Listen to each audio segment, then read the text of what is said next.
என்கிட்ட சொன்னா உன் வீட்டுக்காரர்கிட்டயும் சொல்ல வேண்டி வரும். அவர் தான் நம்ம வீட்டு பக்கமே வரமாட்டேன்னு சொல்லிட்டாரே. அப்புறம் பொண்ணு பார்க்க வந்தவங்க உங்க மூத்த மாப்பிள்ளை எங்க, என்ன பண்றாரு, ஏன் இங்க வரலன்னு கேட்டா நான் பழைய கதையெல்லாம் சொல்ல வேண்டி வரும். அதுவும் இல்லாம இதெல்லாம் நல்லபடியா முடிஞ்சதுக்கு அப்புறம் சொல்லலாமே. நீ இதை பெருசா எடுத்துக்க மாட்டேன்னு நினைச்சேன். அது அப்போ. இப்ப நான் அப்படி இல்ல. என் மாமியாருக்கு நான் வேண்டாதவளா இருந்தா கூட அவங்க என்ன என்ன நினைப்பாங்க? என் புருஷனுக்கு தான் என்ன மரியாதை இருக்கு. என்னம்மா அது, நான் சொல்றது எதையுமே புரிஞ்சுக்காம பேசுற. புரிஞ்சிருச்சுமா. தாயும் புள்ளையா இருந்தாலும் வாயும் வயிறும் வேற வேறதாங்கிறத நீ புரிய வச்சுட்ட. இன்னைக்கு நான் இருக்கிறதே மறைச்ச நீங்க நாளைக்கு நான் செத்துட்டேன்னு கூட போய் சொல்லுவீங்கல்ல. ஐயோ, நான் என்ன பதட்டத்துல வந்திருக்கேன்னு புரிஞ்சுக்காம இவ பாட்டுக்கு கோவத்துல என்னென்னவோ பேசிட்டு இருக்காளேங்க. நான் என்ன பண்ணுவேன்? என்னம்மா நான் பைத்தியக்காரிமா. இது நாள் வரைக்கும் குடும்பம், அம்மா, அப்பா, தங்கச்சிங்கன்னு வாழ்ந்துட்டு இருந்தவனா. என்ன கட்டிக்கிட்ட மனுஷனும் அப்படிதான் வாழ்ந்துட்டு இருக்காரு. ஏற்கனவே அவரோட குடும்பம் அவரை தூக்கி எறிஞ்சிருச்சு. இப்போ நீங்களும் என்ன தூக்கி எறிஞ்சிட்டீங்க. எங்களால காவியோட கல்யாணம் நின்னோட நீங்க நினைச்சீங்கன்னா இதை விட கேவலம் வேற என்னமா இருக்கு? ஐயோ, என்னம்மா நீ இப்படி எல்லாம் பேசுற? தப்புதாம்மா, தப்புதான். நான் உன்னை கூப்பிடாம விட்டது தப்புதான். நான் எதிர்பார்த்த மாதிரி காவியாவுக்கு இந்த கல்யாணம் அமையுதுன்னு அந்த எண்ணத்துலதான் நான் இந்த மாதிரி பண்ணிட்டேன். அதை விட முக்கியம், அந்த மாப்பிள்ளை கிட்ட உன் வீட்டுக்கார போய் மன்னிப்பு கேட்கணுமா, இல்லன்னா வெட்டுவேன் குத்துவேங்கிறாங்க. அவரோட உயிருக்கே ஆபத்துங்கிறாங்க. அவர் எதுக்காக மன்னிப்பு கேட்கணும்? தப்பு பண்ணவா அவன். காவியாவுக்கு தெரியாம போட்டோ எடுத்தது தப்பு. அந்த தப்ப தட்டி கேட்டதுக்கு அவங்கிட்ட போய் மன்னிப்பு கேட்கணுமா? ஐயோ, அவங்க பெரிய இடம்மா, அவங்கள வீணா பகைச்சிக்க வேண்டாம்னு சொல்றேன். என்ன பெரிய இடம்னு பூச்சாடி காட்டிட்டு இருக்கீங்க? என் புருஷன் கோழை இல்ல, வீரமான ஆம்பளைதான். வரட்டும், என்ன நடக்குதுன்னு பாக்கலாம். இத பாருங்க, இது வரைக்கும் என் புருஷன் இந்த வீட்டு வாசப்படியில கால் எடுத்து வைக்கல. அதுக்கு காரணம் நீங்க. இனிமே நானும் இந்த வீட்டு வாசப்படியை மிதிக்க மாட்டேன். அர்ச்சனா நெல்லுமா, அர்ச்சனா நெல்லுமா, நான் சொல்றத கேளுமா. அம்மாடி அர்ச்சனா, அர்ச்சனா நெல்லுமா. அம்மாடி நெல்லுமா, அம்மா சொல்றத கேளுமா. அம்மாடி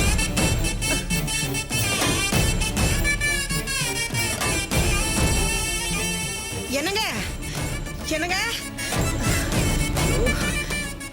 என்னங்க நீங்க அப்பா மூலமா மர மாதிரி நின்னு வேடிக்கை பார்த்துட்டு இருக்கீங்க. அவ எப்படி எல்லாம் பேசிட்டு போறா பாருங்க.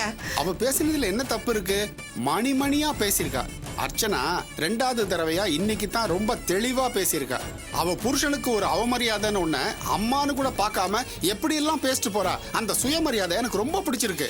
எந்த நேரத்துல என்ன பேசுறீங்க நீங்க? வரப்போற ஆபத்து என்னன்னு தெரியாம பேசிட்டு இருக்கீங்க. மாப்பிள்ளை கிட்ட போய் அர்ச்சனா புருஷன் மன்னிப்பு கேட்கலன்னா நடக்கிறதே வேறங்க.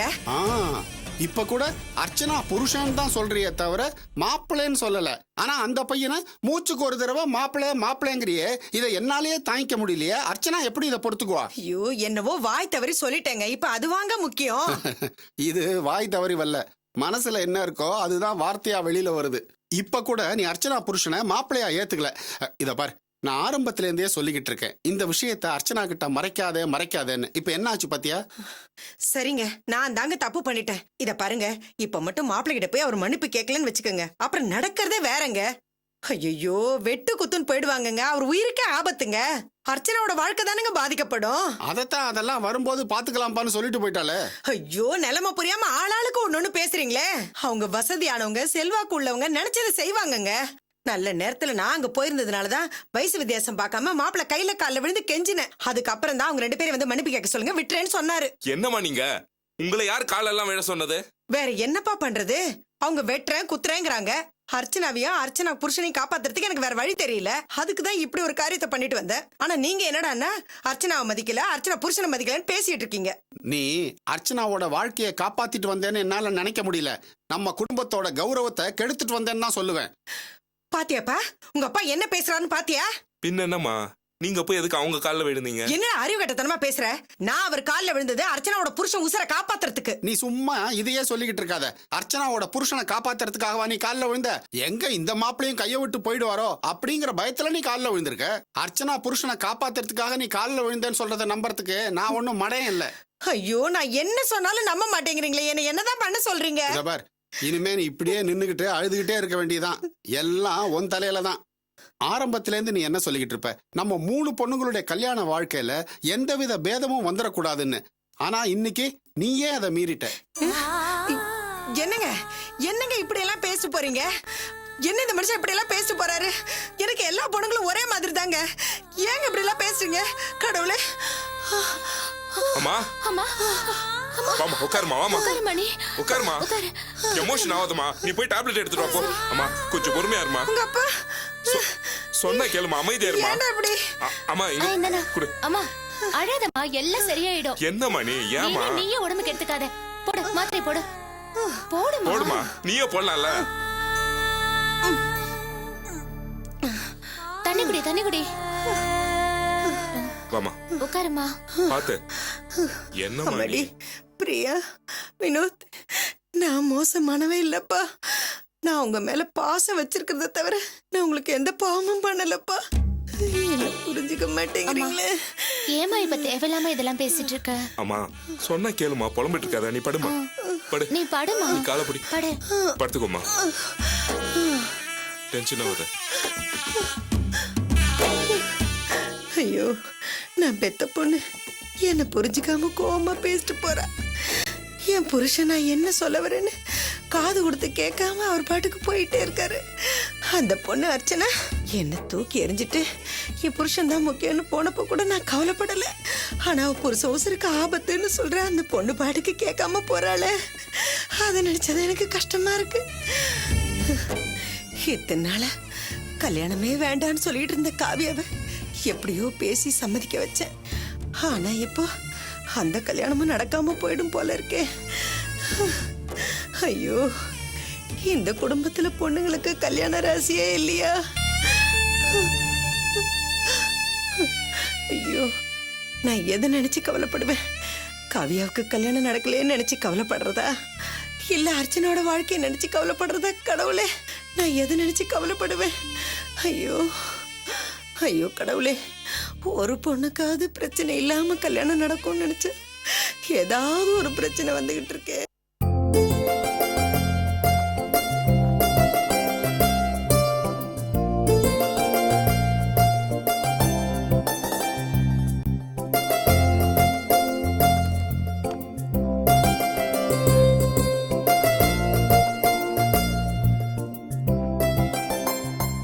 என்னம்மா அது சின்ன பிள்ளை மாதிரி பேப்பர்ல வட்ட வட்டமா கிறுக்கிட்டு இருக்க? அதுவும் அத்தை, இது வேலைக்கான விளம்பரம், அதான் பார்த்து ரவுண்ட் பண்ணிக்கிட்டு இருக்கேன். ஆ, அதான் உங்க அப்பா உன்னை எங்கேயுமே வேலை செய்ய விட மாட்டார்னு ஆயிப்போச்சு. அதுக்கப்புறம் எதுக்கு இதெல்லாம்? வேலை எனக்கு இல்ல அத்தை, வாசுவுக்கு. வாசுவுக்கா? அவன் தான் ஏற்கனவே கவர்மெண்ட்ல இருந்து வந்த வேலை வாய்ப்பை தவற விட்டுட்டான். இப்ப மறுபடியும் வேலைக்கு போகணும்னா பணம் கேட்பாங்க. நாம பணத்துக்கு எங்கம்மா போறது? அத்தை, இது கவர்மெண்ட் வேலை இல்ல, பிரைவேட் வேலை தான். அவன் போனா கவர்மெண்ட் வேலைக்கு தான் போவேன், பிரைவேட்டுக்கு தான் போக மாட்டேன்னு சொல்லிட்டு இருக்கான். அப்புறம் எதுக்கு வெட்டியா இதை பாத்துட்டு இருக்க? தூக்கி போட்டு வீட்டுல ஏதாவது வேலை இருந்தா பாரு போ. இல்ல அத்தை, வாசு குடும்ப சூழ்நிலையை புரிஞ்சுக்கிட்டு பிரைவேட் வேலைக்கு போறேன்னு சொன்னாரு. நிஜமாவா சொல்ற? ஆமா அத்தை. இவ்வளவு நாள் பிடிவாதமா இருந்த உன் மனசை மாத்திட்டியே. அதான் சொல்றவங்க சொன்னாதான் புத்தி வரும்னு சொல்லுவாங்க. கேட்கறதுக்கே எவ்வளவு சந்தோஷமா இருக்கு தெரியுமா? பொறுப்பு இல்லாம சுத்திட்டு இருந்தவன நீ பொறுப்பா மாத்திட்டியே.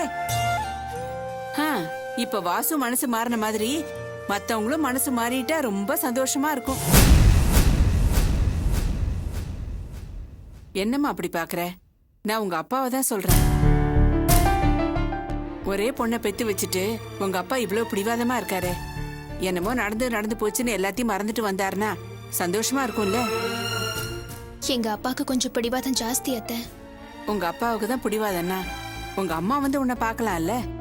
அவ்வளவு ஏன் ஒரு ஃபோன் பண்ணி உன்னை விசாரிச்சா உனக்கும் கொஞ்சம் ஆறுதலா இருக்குமேம்மா. என்னமோ போ, பார்க்கலாம். என்னைக்காவது ஒரு நாள் மாறாமலா போயிடுவாங்க.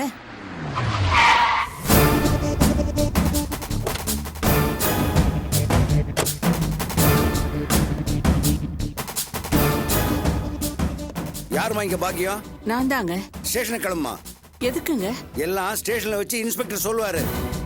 நான் எந்த தப்புமே பண்ணலையே. நான் எதுக்குங்க ஸ்டேஷனுக்கு வரணும்? அதெல்லாம் இங்க சொல்லாதம்மா, ஸ்டேஷன்ல வந்து சொல்லு. என்ன சார் இது? நீங்க பாட்டுக்கு வந்துட்டு ஸ்டேஷனுக்கு வான்னு கூப்பிடுறீங்க. என்ன காரணத்துக்காக நீ யாரும்மா? கூப்பிடுறீங்க? என் மருமவங்க. சரி, நீ வாமா ஸ்டேஷனுக்கு. சார், காரணத்தை சொல்லாம கூப்பிட்டா எப்படி வர முடியும்? எங்க அத்தை அப்படி என்ன தப்பு பண்ணாங்க? எங்க பிரச்சனை தான் ஏற்கனவே முடிஞ்சு போச்சுல. அதெல்லாம் எனக்கு தெரியாதுமா, இன்ஸ்பெக்டர் கூப்பிட்டாரு, வாமா. ஐயோ, இவங்க இப்படி வந்து கூப்பிடுறத பார்த்து எனக்கு ரொம்ப பயமா இருக்கு. என்னமா பண்றது? உங்ககிட்ட கோர்ட் வாரண்ட் இருக்கா? என்ன லா எல்லாம் பேசுற? படிச்ச பொண்ணா? உன் படிப்பெல்லாம் எங்கிட்ட காட்டாத, நீ வாமா. அத்தை, நீங்க பயப்படாம போங்க. இதெல்லாம் எங்க அப்பா வேலைன்னு தான் நினைக்கிறேன். நீங்க கவலைப்படாதீங்க. நான் வாசுக்கு ஃபோன் பண்ணி போலீஸ் ஸ்டேஷனுக்கு வர சொல்றேன். வாமா. தைரியமா போங்க. என்ன பண்றதுன்னு ஒண்ணுமே புரியலையே. இப்ப என்ன புது பிரச்சனை வந்திருக்கோ? கடவுளை நீ தான் காப்பாத்தணும். ஐயோ, இப்படியும் ஒரு பொம்பளை இருப்பாளா? சீக்கிரம் வாமா, வண்டியில ஏறு. இந்த குடும்பத்துக்கு இதே வேலையா போச்சு. அதான் மார்க்கெட் போயிட்டு வர மாதிரி போலீஸ் ஸ்டேஷன் போறது உங்களுக்கு வழக்கமா போச்சு. என்ன தப்பு பண்ணாங்களோ யாருக்கு தெரியும்? நாம இருக்கிற இடத்துல இதுங்களும் இருக்கு பாரு. சால எழுத்து. சரி.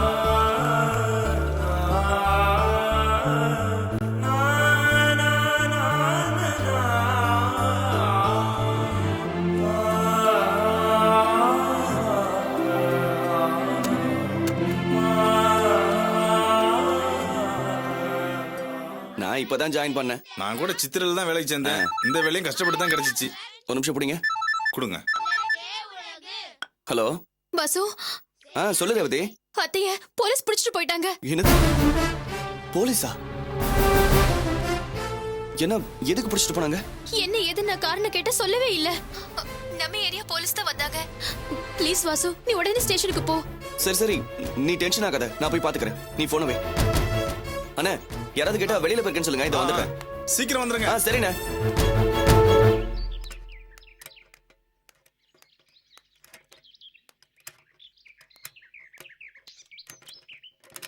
அண்ணே, அண்ணி வந்துட்டாங்கண்ணே.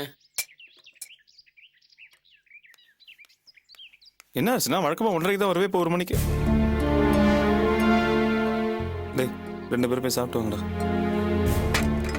சரி வாடா, போய் சாப்பிட்டு வந்துடுவோம்.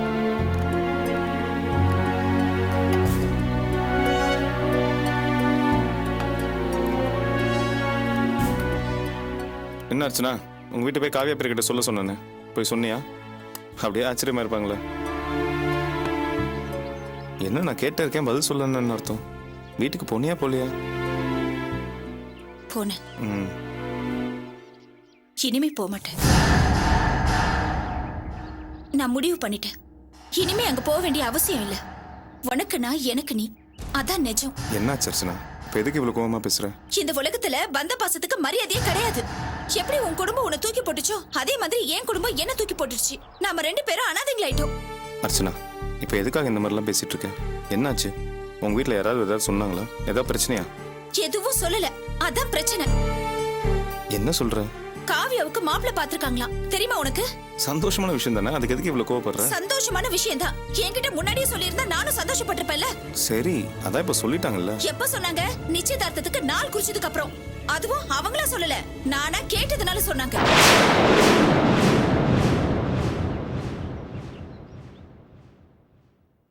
இது சரி, ஒருவேளை அவங்க ஏதாவது வேலையா இருந்திருக்கலாம், அதான் சொல்ல மறந்துருப்பாங்க. அப்புறமா சொல்லலாம் கூட நினைச்சிருப்பாங்கல்ல. அப்படி ஏதாவது சொல்லி இருந்தா கூட நான் பொறுத்துட்டு இருந்திருப்பேன். ஆனா அவங்க சொன்ன காரணம் இருக்கே, நம்மள கேவலப்படுத்தின மாதிரி இருந்துச்சு. என்னால பொறுத்துக்கவே முடியல. அப்படி என்ன சொன்னாங்க? நாமெல்லாம் ஏழைங்களா, பரதேசிங்களா, என் கழுத்துல ஒரு பொட்டு நகை கூட இல்லையா, நீ மெக்கானிக்கா, வரப்போற மாப்பிள நல்ல படிச்சவராம், வசதியானவராம், நாம சபையில போய் நின்னா இந்த சம்மதம் கெட்டுருமா. அதனாலதான் நமக்கு சொல்லலையா. இது யார் தெரியுமா சொன்னா? எங்க அம்மா. எல்லாம் என்னால தானே. என்ன கல்யாணம் பண்ணிக்கிட்டதுனால தானே உனக்கு இப்படி ஒரு நிலைமை வந்துச்சு. என்ன மன்னிச்சிரு அர்ச்சனா. ச்சே, என்ன வார்த்தை சொல்ற நீ? இல்ல, உங்க அம்மா எதிர்பார்த்தபடி அவங்க இஷ்டத்துக்கு உனக்கு ஒரு மாப்பிள்ளைய கல்யாணம் பண்ணி வச்சிருந்தாங்கன்னா இன்னைக்கு உனக்கு இந்த நிலைமை வந்திருக்காதுல்ல. இனிமே இந்த மாதிரி எல்லாம் சொல்லாத. காரு, பங்களா, காசு, பணம் எல்லாம் உன் கால் தூசிக்கு சமம். கோடி கோடியா கொட்டினாலும் உன் குணத்துக்கு ஈடாகுமா? நீ ஒரு பொக்கிஷம். நீ எனக்கு கிடைச்சது என் அதிர்ஷ்டம். இனிமே மன்னிச்சிட்டு நல்லா சொல்லாத.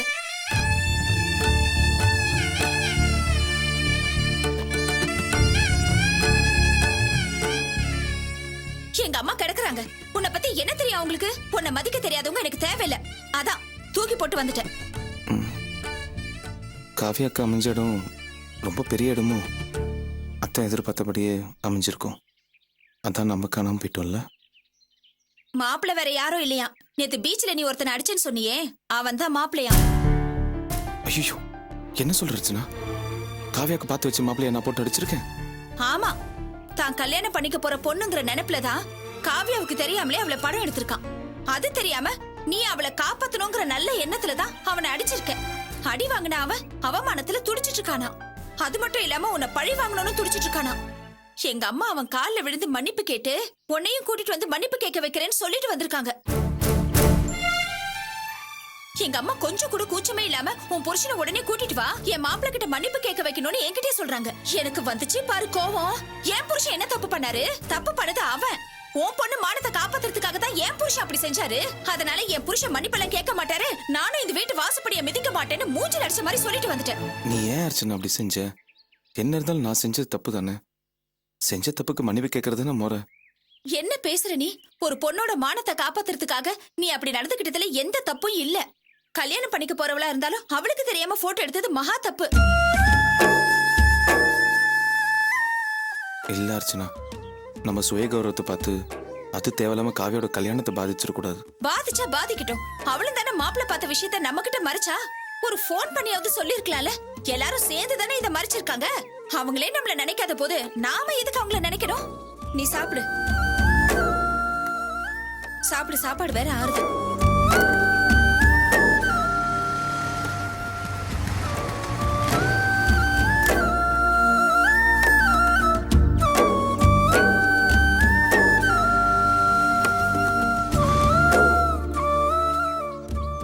வாங்க.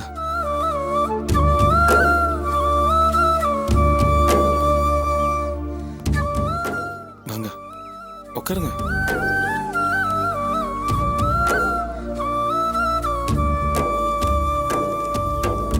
வாங்களேன் சாப்பிடலாம். இல்ல மாப்பிள்ள பரவாயில்ல, நான் வரும்போது சாப்பிட்டு தான் வந்தேன். என்ன அர்ச்சனா அது?